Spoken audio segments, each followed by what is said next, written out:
شاہد خاقان عباسی صاحب آج کل ایک بڑے انقلابی بنے ہوئے ہیں اور بلند و بانگ دعوے کر رہے ہیں، بیانات بھی داغ رہے ہیں، اور وہ کہتے ہیں کہ پی ایم کی جب میں پرائم منسٹر بنا تھا اختیار نہیں تھا، ایک ملازمت میں کر رہا تھا، اس کے بعد وہ اپنی پارٹی جنہوں نے انہیں پرائم منسٹر بنایا اس کے اوپر بھی بڑی کڑی تنقید کر رہے ہیں۔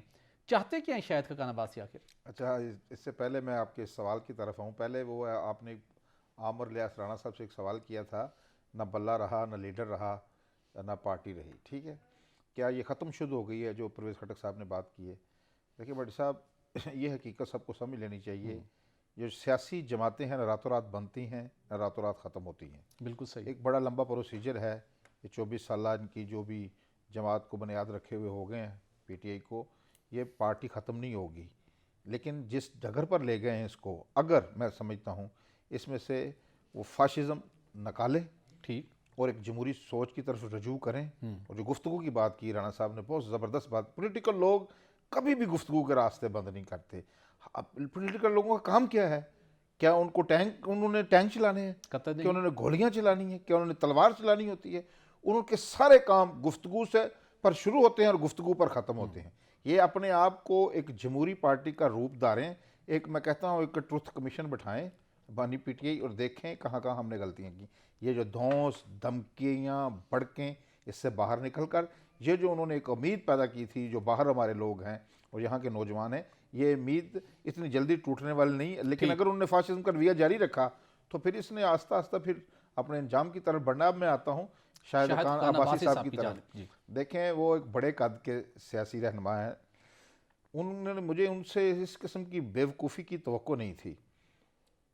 دیکھیں کہ مسلم لیگ نون کا ہم نے طرز سیاست ہم سب جانتے ہیں کہ وہ خاندان سے باہر کسی پر کم ہی بھروسہ کرتے ہیں۔ انہوں نے اس شخصیت کو پرائم منسٹر کے عہدے پر بٹھایا، جی۔ تو آج یہ کہہ رہے ہیں کہ جی وہ تو ایک ملازمت تھی۔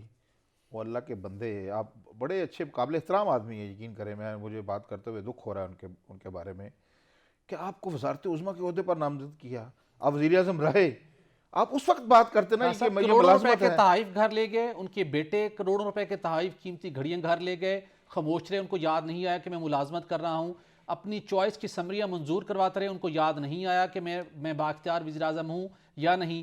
اور اس وقت اگر جب آپ کے پاس براجمان تھے اس وقت بات کرتے، اپنے اختیارات کا استعمال کرتے۔ محمد خان جنیجو کی اگزامپل ہمارے سامنے ہے، جس وقت وزیر اعظم آئے ان کے پاس اس لحاظ سے سپورٹ نہیں تھی، لیکن اس وقت کے عامر کے خلاف، جنرل ضیاء الحق کے خلاف، اس وقت D G I S I کے خلاف وہ ڈٹ گئے، بھرپور طریقے سے انہوں نے ان کا مقابلہ کیا۔ تو آپ پھر بنتے نا ہیرو، کچھ انیشیٹو لے کر کچھ کر کے دکھاتے۔ اس وقت تو آپ سے وہاں فورس کے ذریعے تو دھرنا نہیں اٹھایا گیا تھا، پھر آپ نے کمپرومائز کیا تھا۔ یہ ساری چیزیں فیض آباد دھرنے کی میں بات کر جی رہا ہوں بھٹی بالکل۔ صاحب، ہمارے سامنے ہوئی ہیں۔ بہرحال انہوں نے بھی سیاسی حالات کا غلط اندازہ لگایا ہے، اور آج وہ موج ہے دریا میں، بیرون دریا کچھ بالکل نہیں، صحیح۔ اب باہر بیٹھے ہیں دریا سے، اور اب ان کو آہستہ آہستہ ایگریشن، غصے کی طرف جا بالکل رہے ٹھیک۔ ہیں۔ خاصا میں ایک بریک لینی، لیکن اس سے پہلے اپنے ناظرین کو ایکسکلوسیو یہ انفارمیشن ضرور دیتے جائیں کہ شاہد خاقان عباسی ایسا بولڈ سٹینڈز کیوں لے رہے ہیں، کیوں مسلسل آگے بڑھ رہے ہیں، اور پھر نون لیگ کے اوپر وہ اٹیک کر رہے ہیں اور اپنی سیاسی راہیں جدا کر چکے ہیں۔ بنیادی طور کے اوپر خواجہ صاحب، شاہد خاقان عباسی، مفتاح اسماعیل صاحب اور مصطفیٰ نواز کھوکھر صاحب، یہ ایک پلیٹ فارم کے اوپر ہیں۔ ری امیجننگ پاکستان کے انہوں نے ایکٹیویٹی بھی شروع کی، ان کا پہلے پلان تھا لیکن حالات ایسے نہیں تھے، یہ ایک الگ پارٹی لانچ کرنا چاہتے ہیں، اور آپ دیکھیں گے کہ آنے والے دنوں میں ایک نئی پارٹی قائم کریں گے، یہ تینوں اس پارٹی میں موجود ہوں گے۔ یہ پلان کیا کر رہے ہیں، یہ آبجیکٹیو ان کا یہ ہے کہ پی ٹی آئی کا اس وقت جو سائیڈ لائن ہوئی ہے اس سے خلا پیدا ہوا ہے، اور ایک لاکھوں کروڑوں کی تعداد کے اندر نیا ووٹرز آیا ہے، اس کو ہم نے اٹریکٹ کر سکتے ہیں۔